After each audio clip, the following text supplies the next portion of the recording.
Well, dear students, we are going to discuss paper two, and you know that's in paper two we study reading for ideas and reading for meanings. Here it is. We'll start with reading for ideas.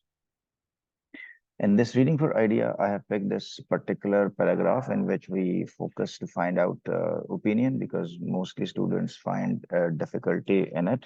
So here is the passage. However, more importantly, social networking sites have many critics who say that relationships formed through them, unlikely face-to-face friendships, are too impersonal to be described as real friendships. They argue that it is all very well to have 100 cyber friends, but such a number of contacts devalues true friendship, which implies a certain exclusivity. Certainly, to describe 100 people as your best friends is absolute nonsense. Real meetings with friends for coffee or lunch might be trivialized.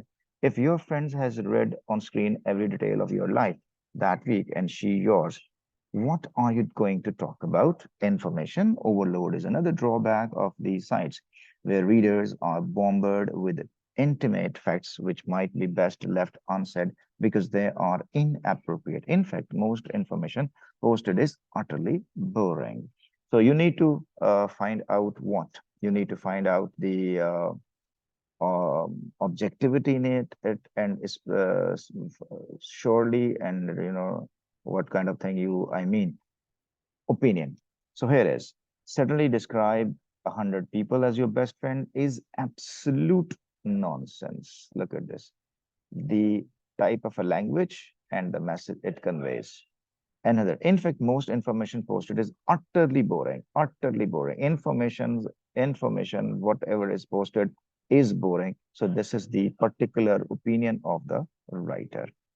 Excellent. Anosh got it absolutely correct, and Khizr also got it right. That's very good. So here is the answer. You can read it. Now, come to, I'm showing this again if you have missed this answer. Come to the passage for reading for meaning, in which we will study it in great detail and find out the questions given in the end. And I told you time and again that there are how many types of questions? There are two major types of questions, factual and inferential based. Factual means whatever given in the passage, you just need to lift it up and write down. And there is an inferential question that you need to think on it and write in your own words. Okay, so here is the passage and passage paragraph number one. I could not decide whether or not Monica's odd behavior was caused by old age, obvious as that might have been. I could not avoid a suspicion. Might it be caused by no more than her plan to get her own way, an old lady's prerogative?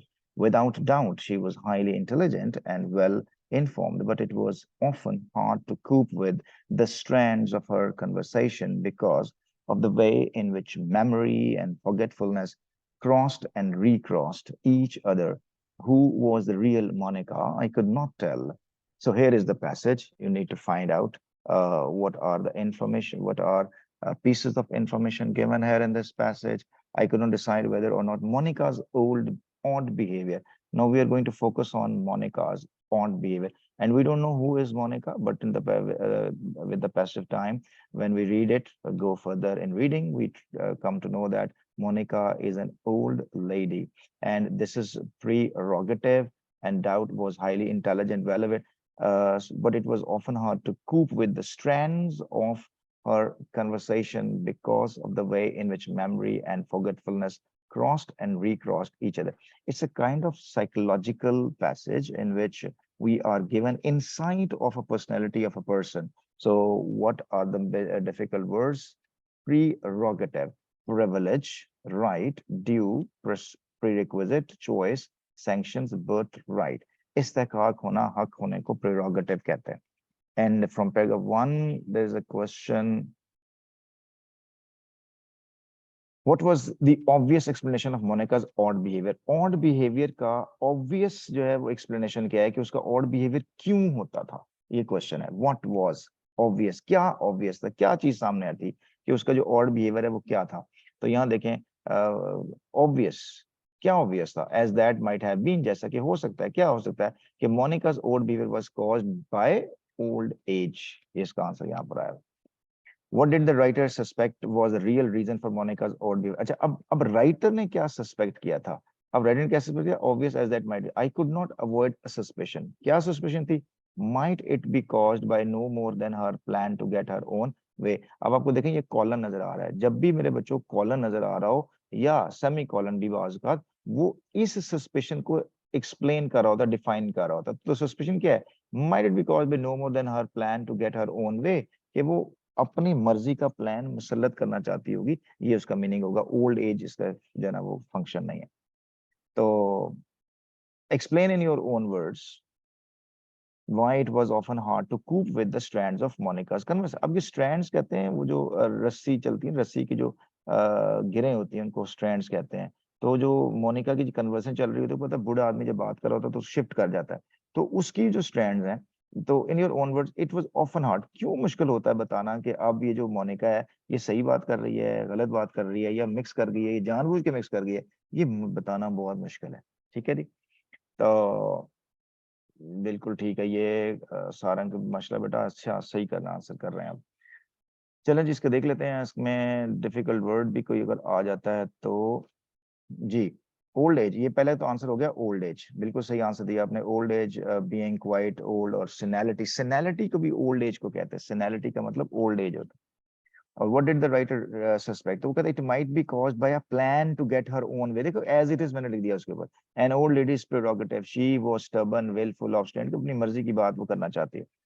और explaining your own words, it is often hard. What is often hard? तो moreover memory and forgetfulness, इसके ऊपर focus करना है कि वो अपनी memory से बात कर रही है, याददाश्त से, कि वो भूल रही है, यानी रिमेम्बरिंग, तो इसको मेमोरी एंड फॉरगेट का मतलब होगा remembering, retaining, recalling, calling to mind, holding to facts, और रिमेम्बरिंग। और forget, crosses and recrosses, crosses and recross का मतलब है फ्लैश्ड, मूव अराउंड, के मतलब बात करते करते कोई और बात कर रहा है। अभी मैं आप इंग्लिश पढ़ाते पढ़ाते केमिस्ट्री की बात करना शुरू कर दूं, केमिस्ट्री पढ़ाते पढ़ाते जो है ना बचपन की बातें करना शुरू कर दूं, तो ये सारी चीजें मिक्स हो जाती हैं। तो कहता है कि memory and forgetfulness, crosses and recrosses, इसको मिला के ये है वो चीज जो पूछना चाहता है कि क्या चीज हार्ड है। तो it was hard to find out whether Monica is expressing her out of her memory, or she mingled it the reality knowingly। ठीक है, तो ये मुश्किल होता था कि वो किस अंदाज से मैनिपुलेट कर रही है। This is clear class. चलते हैं जी। अच्छा, एक और यहाँ पे स्ट्रैंड्स का मीनिंग भी देखते जाएं। स्ट्रैंड्स है एलिमेंट्स, स्ट्रैंड्स का मतलब देखिएगा कितने ज्यादा स्ट्रैंड्स के मतलब है। एक तो है एलिमेंट्स, दूसरा है कंपोनेंट्स, तीसरा फीचर, थ्रेड्स, ये जो रस्सियों की घेरे होती हैं, लॉक्स, बालों की लट को भी कहते हैं, ट्रेसेस भी कहते हैं, ट्रैप को भी, और ये मैरून्स भी इसके मीनिंग है। ये सारे डिफरेंट मीनिंग्स है जिस सेंस में ये यूज होता है। ठीक हो गया जी, गुड हो गया जी। चलें जी, अब हम चलते हैं जी आगे नेक्स्ट में, next paragraph number 2। No doubt she had always been eccentric. For example, she would cross roads without so much as glancing to left or right. The drivers would slam on their brakes, tires would scream, lorries would come to a shuddering halt, while this elderly lady meandered across the busiest roads in town. Although her idiosyncrasies must always have been there, perhaps they had become more accentuated as she became older. I remember well the occasions when my friend Cynthia and I took her to a concert. Cynthia and I had a night of work and thought how nice it would be to take Monica never again. अब आपको पता चला ये never again को क्या किस meaning में ले रही है, कहती कभी भी दोबारा नहीं मौका मिला था। ठीक है, अब टोटल फोकस किया उसने इसके ऊपर, जो हमारा करेक्टर है जिसकी वो बात कर रही है, मोनिका की बात हो रही, तो वो कहता है कि वो एक्सेंट्रिक है। एक्सेंट्रिक का मतलब होता है वियर्ड, बिजार, स्ट्रेंज। ठीक है, और शी वुड क्रॉस रोड, अब उसकी एग्जांपल दी है कि वो क्यों बिजार या एक्सेंट्रिक थी। फिर वो जब होती है, बेटा ये सेंटेंस देखें कितना खूबसूरत लिखा है, drivers would slam on their brakes, tires would scream, lorries would come to a shuddering halt, while this elderly lady meandered across the busiest roads in town. कहता है ब्रेक ब्रेक जीटी रोड पे ब्रेਕਾਂ लगी वाली बात होगी, tyre scream करते हैं, lorries इधर घूमना शुरू कर देती हैं, और लेकिन ये मजे से घूमती घूमती सड़कों में चलती चलती है। ठीक है, तो ये उसकी इडियोसिंक्रेसी है, इडियोसिंक्रेसी। और ये eccentric must always have been there perhaps. ठीक है जी, अब आपने इसको देख लिया, मीनिंग पे जाते हैं। और उसके ऊपर पता हुआ ये कि वो ना सिंथिया, अब उसकी देखे ना, अब ये सिंथिया कहाँ से आई है, और ये आए कहाँ से, आए राइटर है और सिंथिया उसकी दोस्त है, और ये उसने हमें विदाउट एनी इंट्रोडक्शन समझाया कि सिंथिया और ने had a night of work and thought I nice it would be to take and Monika, कि हम मोनिका को ना कॉन्सर्ट पे लेके चलते हैं, ये प्लान किया उन्होंने। ठीक है, तो ये चीजें आपको पता चलनी चाहिए इसके रीडिंग के दौरान। एक्सेंट्रिक का मतलब क्या होता है, odd, unusual, strange, weird, bizarre. और स्लैम का मतलब हिट के मानों में आता है, यानी बैंग करना, क्रैश, कंडेम, स्लेट, ब्लास्ट और पैन के मानों में भी आता है। और जो शडरिंग है, इसका मीनिंग जो है वो trembling, shaking, shivering, bumpy, erratic के मानों में भी आता है। और मिएंडर्ड का जो मीनिंग है वो है wounded, road, wound, bent, weaved, घूमते घूमते दरमियान में चले जाना। ठीक है, और जो इडियोसिंक्रेसी है इसका भी वही मतलब है, peculiarities, quirk, foibles, features, unconventional, unusual thing. और एक्सेंचुएटेड का मतलब स्ट्रेस देना, एम्फेसाइज करना, स्ट्रेस देना, हाईलाइट करने वगैरह। ठीक है जी, अब हम इसके आते हैं इसके क्वेश्चंस की तरफ। From paragraph 2, in what two ways was Monica's way of crossing the road eccentric. किस लिहाज से उसका जो ना वे वो एक्सेंट्रिक था, हाउ, इन व्हाट वे, कैसे एक्सेंट्रिक था। और pick out and write down the single word which related the paragraph which continues the idea of eccentric। ये तो आपको फौरी तौर पे आंसर देना चाहिए। अब देखिए, आप इसके इस वीडियो से, इस चीजों से, आप जो लाइव आपकी क्लास चल रही है इसमें आप सीख रहे हैं इडियोसिंक्रेसी, और ये जो वर्ड्स एक्सेंट्रिक के वर्ड आ रहे हैं, आपकी वोकैबुलरी में इजाफा हो रहा है। ठीक है, बिल्कुल ठीक है। She would roam around the street, बिल्कुल ठीक है, सही है। वर्ड की तरफ देखें, कौन सा वर्ड है ये जो एक्सेंट्रिक को कंटिन्यू करता है, सेम मीनिंग्स में आ रहा होता है। और what did the writer think she would never again do, क्या चीज दोबारा नहीं करेगी, जब उसे कहा ना कि जैसे कहा नेवर अगेन, कभी भी नहीं, तो किसको कभी नहीं करेगी, तो ऑब्वियसली उसको अपने साथ नहीं लेके जाएगी। ठीक है जी, चलें इसके आंसर, आप इसको पॉज कीजिएगा, पॉज करने के बाद अपने आंसर देने के बाद फिर आपने इसकी जो है वो आंसर को देखिएगा। She did not look, check whereas she was going to left or right, she did not even glance to left or right। ठीक है जी, बिल्कुल ठीक, एब्सोल्युटली करेक्ट आंसर है, नो शब्द। तो शी meandered भी हो सकता है, और ये zigzag भी हो सकता है, wandered भी हो सकता है, side to side, did not, ये सारे आप इससे कोई आंसर दे सकते हैं। जी बताएं जी, एक्सेंट्रिक का क्या वर्ड है, जल्दी जी बताएं एक्सेंट्रिक का वर्ड। एक्सेंट्रिक बड़ी डिटेल से पढ़ लिया हमने एक्सेंट्रिक, किसका आंसर आ रहा है सबसे पहले, अभी तक नहीं आया आंसर मुझे। एक्सेंट्रिक का मतलब इडियोसेंट्रेसीज है, इडियोसेंट्रेसी, एक्सेंट्रिक, ऑडिटी, स्ट्रेंजनेस, अनयूजुअलनेस के मानों में आता है। और नेवर अगेन का क्या मतलब है, take Monica to a concert, go to concert with Monica, कि हम मोनिका के साथ कभी जाएं, तोबा कभी भी ऐसा नहीं करेंगे। ठीक है जी, कितने आंसर आपके ठीक हुए मुझे जरूर बताइएगा, कितने आपके आंसर ठीक हुए। चलें जी, नेक्स्ट अगले पैराग्राफ पे चलते हैं, paragraph number 3। To begin with, she insisted on taking her knitting.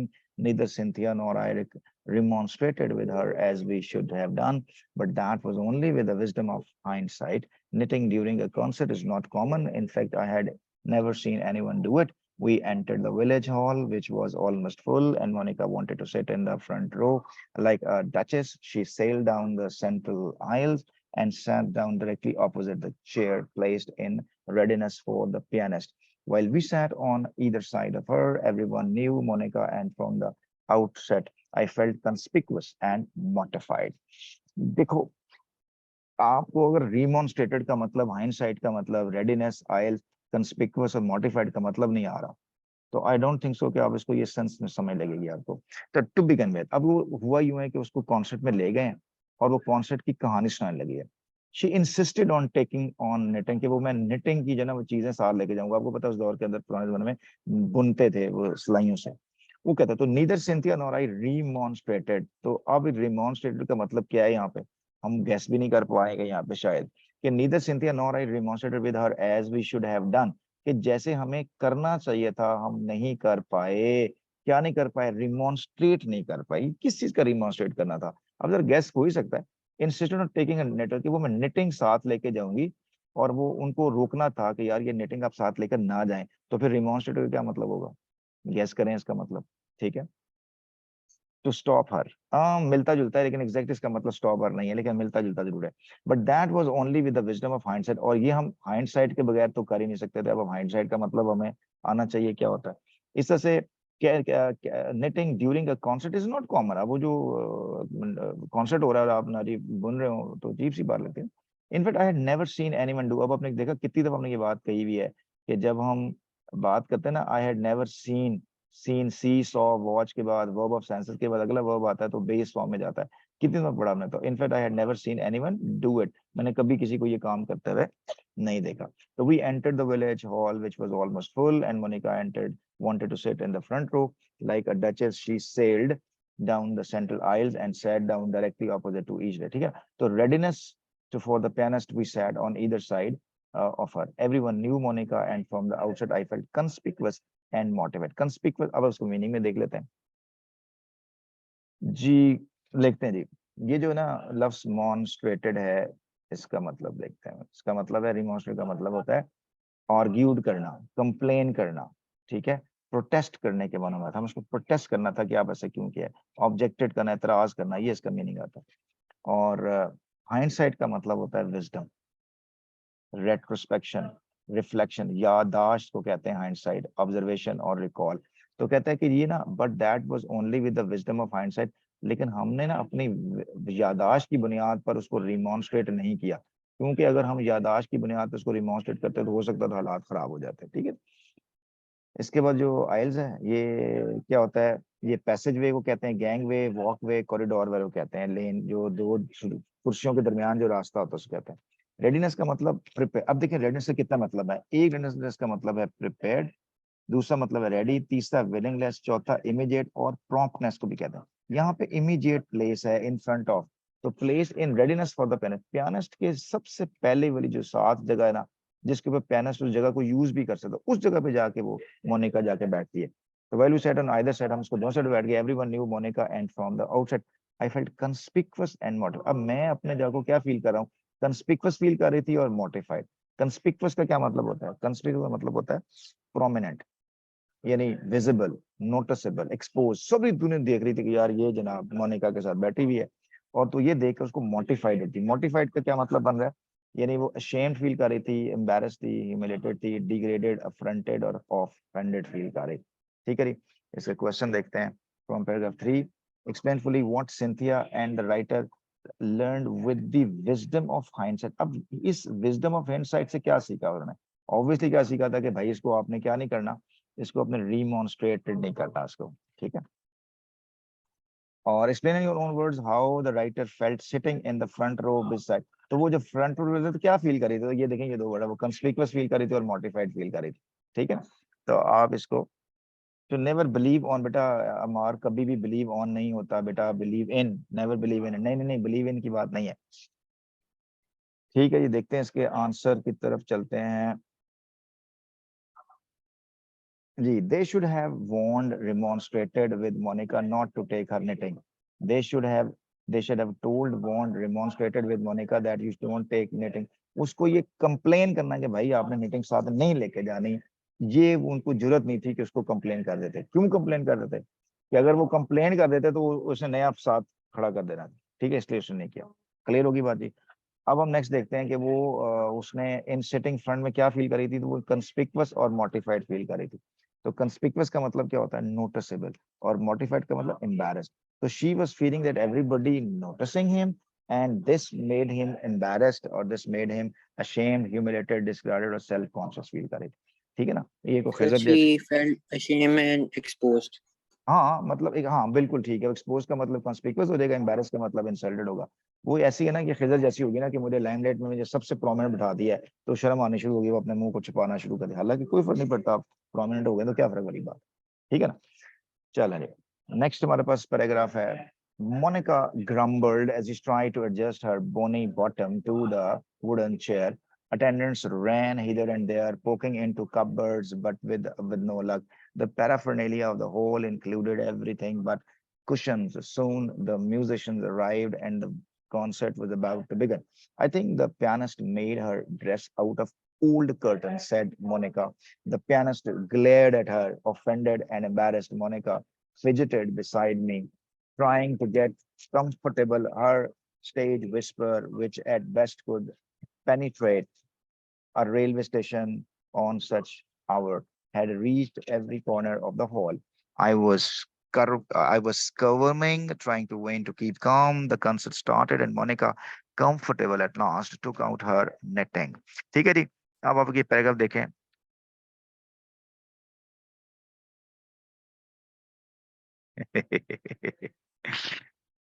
अच्छा जी, खिजर कहाँ से आ गया? खिजर राह है जी आप हमारे लिए. आप इमरान खान हैं आप. अच्छा जी, मोनिका ग्रम्बल्ड ऐसी. अब देखें जी, अब वो सिचुएशन आ गई. कॉन्सर्ट पे स्टार्ट हो गए, दोनों बिल्कुल टॉप पोजीशन में बैठे हुए हैं, सबके सामने हैं, इतने सामने कि वो जो म्यूजिशियन है उनकी चेयर के सामने बैठे हुए हैं. ठीक है, और मोनिका के साथ उसकी जो वो बेटी, उसकी नवासियां पोतियां जो भी होंगी, अब में से कोई गरज नहीं है, वो क्या है, अब वो साथ बैठी हुई है. तो मोनिका ने ग्रम्बल करना शुरू कर दिया. ठीक है जी, अब वो प्रॉब्लम शुरू होगी यहाँ से क्या वो करना. तो जब उसने ग्रम्बल स्टार्ट किया, तो क्या हुआ, जब को अपनी वो बोनी बॉटम को वुडन चेयर पे एडजस्ट कर रही थी. अब इसको खुद ही इमेजिन कर लें कि ये बोनी बॉटम से क्या मुराद होगा. अटेंडेंट्स वो मतलब वीक होगी जरी बात. अटेंडेंट्स रैन इधर, अटेंडेंट्स इधर उधर भाग रहे थे. पोकिंग इनटू कबर्ड्स, कबर्ड्स में अपने जो ना वो कुछ ना कुछ पोक कर रहे थे. बट विद नो लक, लेकिन उसको कोई ना, इसको कोई फायदा नहीं हो रहा था. और like paraphernalia of the hall included everything but questions. कहता है कि उसके अंदर सब कुछ मौजूद था लेकिन क्वेश्चन मौजूद नहीं थे जिस पे आप बैठ सकते. तो सून द म्यूजिशियंस अराइव्ड, आना शुरू हुए. सारी बातें आपके सामने आ गई हैं. इसमें मोनिका फिजिटेड बिसाइड मी. मोनिका जो है ना वो साथ बैठ के ना फिजिट करना शुरू कर दिया उसने. वाह वाह, डीपीएस की जान है आप, शान है आप. डीपीएस के लिए बच्चे हैं, खिजर एंड दी अब्बास हैं आप. वाह जी वाह, सारंग छा गए हो. अच्छा जी. The pianist glared at her, offended and embarrassed. Monica fidgeted beside me, trying to get comfortable. Her stage whisper, ठीक है ना. उसने ये कहा, ये देखो, ये जो किसने बोला. I think the pianist made her dress out of old curtain. वो कहती है मुझे लगता है ये पियानिस्ट आए हैं, ये पुराने पर्दों के कपड़े पहन के आ गए हैं. वो मतलब ये इतनी ऊंची उसने ये कोशिश की कि सबको सुनाई दी. वो जनाब जी जहरी बात है. वो उन्होंने फिर जो उन्होंने गले गुस्से से देखा कि ये कैसे कमेंट पास किए हैं. तो I was squirming trying and vain to keep calm. और मैं अपनी सीट पे बैठे हुए स्कर्विंग मिंग कर रही थी और खुद अंदाजा कर लें कि ये स्कर्विंग क्या होगा. तो द कंसर्ट स्टार्टेड. मोनिका और comfortable at last to her बैठे. ठीक है जी. तो ग्रम्बलिंग का मतलब इसमें है कंप्लेंड, मोन्ड, ग्रूज्ड, मटेड और विंजेड के मानों में. और पैराफर्नेलिया का मतलब होता है mixture, things, stuff, net, odds and bands and pieces वगैरह. और ये फिजिटेड का मतलब होता है अपसेट होना. मतलब फिडल्ड है, प्रेड है, टोयड है, गिगल्ड है, ट्विच्ड है, फ्रेटेड है और शफल्ड के मानों में आता है. इस तरह से ये स्क्वर्मिंग है. इसका मतलब क्या होगा, wriggled, writhed, writhing, twisting, fidgeting, feel ashamed, feel guilty, awkward. इससे कि स्क्वर्मिंग का मतलब ये हम पहले भी पढ़ चुके हैं. विगल, रिगल्ड का मतलब और राइदिंग का मतलब कहीं पढ़ चुके हैं किसी ने. देखिए कितने रिपीट हुए हैं ये वर्ड. ठीक है जी. चलिए क्वेश्चन की तरफ आते हैं बेटा. पैराग्राफ 4 में explain fully why the pianist was offended and embarrassed. क्यों ऑफेंडेड और embarrassed था बाय मोनिका's कमेंट. और एक ही इसका आंसर है. तो जरी बात है कि उसने कहा था कि ये बने हुए थे. She said she made her dress out of curtains. Monica had made a rude or unkind, derogatory, nasty, bad, negative comments, remark about her dress, clothes. She spoke loudly to that everyone, all the audience could hear. ठीक है जी. ये इसका answer, यही बड़ा एक ही question है इसका. Didi. Now, knitting is not generally considered to be a noisy occupation. I had often seen Monica's knitting elsewhere, but when she dropped her knitting needles, as she often did, it had never caused a problem. But on this occasion, the atmosphere in the room was different. Each time the knitting needles fell, they clattered onto the wooden floor. It was absolute mayhem. Cynthia or I had to retrieve them, depending on which side they dropped. The ball of wool fell and rolled under several chairs. Someone about 4 chairs back kicked it back towards her, but the trailing end of the wool caught round a chair leg and pulled tight, thus yanking the needles out of Monica's hand. Be careful, she hissed. just as the pianist, her eyes closed and rupture, was approaching a particularly difficult section of music, she opened her eyes sharply, simultaneously hitting a wrong note. यार आप देखें क्या खूबसूरत तरीके से उसने चीजों को डिस्क्राइब किया है। मोनिका की वो हरकत कि उसने जो है नीडल्स थी वो बार बार फर्श पे फेंक रही थी और इस तरह से फेंक रही थी कि आवाज पैदा हो, कंस्पिक्वस होने की कोशिश कर रही थी, और जो सात बच्चियां बैठी हुई थी वो बेचारी अपसेट हो रही थी। फिर वो ऊन का गोला होता है वो कहीं पीछे चला गया, और जब वापस आया वो किसी कुर्सी में फंसा, वो टाइट हुआ, उसने कहा देखो क्या कर रहे हो आप। तो ये सारी चीजें क्या कर रही थी, डिस्टरबेंस पैदा कर रही थी हॉल के अंदर, और जो बच्चियां साथ बैठी हुई थी वो बेचारी डिस्टर्ब हो रही थी कि यार ये क्या, एम्बेरस्ड हो रही थी। ठीक है, तो इसमें जो क्लैटेड है इसका मतलब क्या है, इसका मतलब रेटल्ड, बैंग्ड, क्लैंग्ड और जेंगल्ड के मानों में आता है। मेहम का मतलब जो है ना वो क्योस है, डिसऑर्डर्ड है, टर्मोइल है, हैविक है, बेडलम और अनार्की का मानों में आता है। और जो यंकिंग है इसका मतलब जो है वो pulling, tugging, reaching, snatching, behaving और हॉलिंग के मानों में इस्तेमाल होता है। ठीक है जी। और इसके बाद ये है जनाबे वाला, किधर गया नेक्स्ट। हिस्ट का क्या मतलब है, हिस्ट का मतलब है विस्पर्ड, विस्पर्ड और शस्ट और जियर्ड और रिडिक्यूल्ड, फेज्ड और फिजल्ड। और जो रप्चर है, रैप्चर का मतलब क्या होता है, ecstasy, delight, Joy, bless, eagerness और यूफोरिया कहते हैं। और जो नोट है इसका देखो, नोट का क्या मतलब है, letter, footnote, tone, edge, tinge, shade, notice, state, say, record, log, ये सारे डिफरेंट मीनिंग है, लेकिन यहाँ पर नोट के सेंस में इस्तेमाल हो रहा है, ये आपने ध्यान में रखना है। ठीक है, इसके ऊपर पहले आपको वो एग्जांपल पियानो देख। पे की होती है, कहते हैं नोट। हाँ, ये जो नोट है ना, आप देखें ये पेपर में आपका जिस तरह का आपका पेपर में आएगा, नोट लेटर है क्या, लेटर भी इसका मीनिंग होता है, फुट नोट भी होता है, टोन भी होता है, नोट, ये सारे नोट के मीनिंग्स हैं। लेकिन यहाँ पे जो नोट है वो किस सेंस में यूज हो रहा है, उसने कहा कि particularly difficult section of music she open her eyes sharply and hitting a wrong note. तो रॉन्ग लेटर थोड़ी है, यहाँ पे क्या होगा, टोन हिट की है उसने गलत। तो ये है, इस तरह के आपने मीनिंग्स को आपने अंडरस्टैंड करना है। यू गॉट माय पॉइंट, समझ रहे हैं ना बात आपको। ठीक है जी, क्वेश्चन के ऊपर आते हैं बच्चों। चलो मेरे बच्चों, क्वेश्चन देखिएगा, इसको यहाँ पॉज करना है आपने क्वेश्चंस को, और आपने इसके आंसर खुद लिखने हैं। देखिएगा कि आपके आंसर इसके कितने फिर बाद में ठीक होते हैं। तो which one feature of the atmosphere in the room made the occasion different from the other occasion when Monica did her knitting. और इसका आंसर यहाँ पे होगा कि silence, silent, no noise, quietness नहीं होती थी, लेकिन यहाँ पर वो साइलेंस क्रिएट कर रही थी। तो what if that the word hist have which not achieved by for example the word sad. Sad की वजह से हिस्ट क्यों कहा, तो मतलब उसमें क्या शो हो रहा था, एंगरनेस शो हो रही थी, इम्पेशेंट शो हो रही थी, एनॉयड और perturbed और exasperated और इरिटेशन या फेड अप शो हो रहा था। What do you think the pianist hit a wrong note? इसलिए कि she was distracted, put off, disturbed, deterred, Monica's। तो अच्छा, ये जो ना अब पियानिस्ट है, ये शी है, वो भी पियानिस्ट औरत ही है जो कर, तो वो डिस्ट्रैक्टेड हो गई थी, इस वजह से रॉन्ग नोट जो है ना वो कर दिया था। तो बिकॉज मोनिका उसको बात कर रही थी, मोनिका का एटीट्यूड ऐसा था कि उसका डिस्ट्रैक्शन हो गई उससे। ठीक है जी, चलो जी, लास्ट पैराग्राफ है हमारा। The ball of The ball of wooden rolled backwards again, and this time got tangled around the feet of someone sitting behind who, attempting to return to Monica, inadvertently caused another knitting needles to drop to the floor. An attendant came forward and asked Monica to be quiet. What did you say? She asked loudly as though she were deaf, which she was not.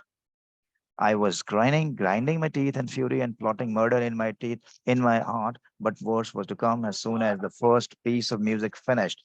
Monica decided to leave with the knitting needles dropping all around her, and in full view of the audience, she swept up the central aisles towards the door.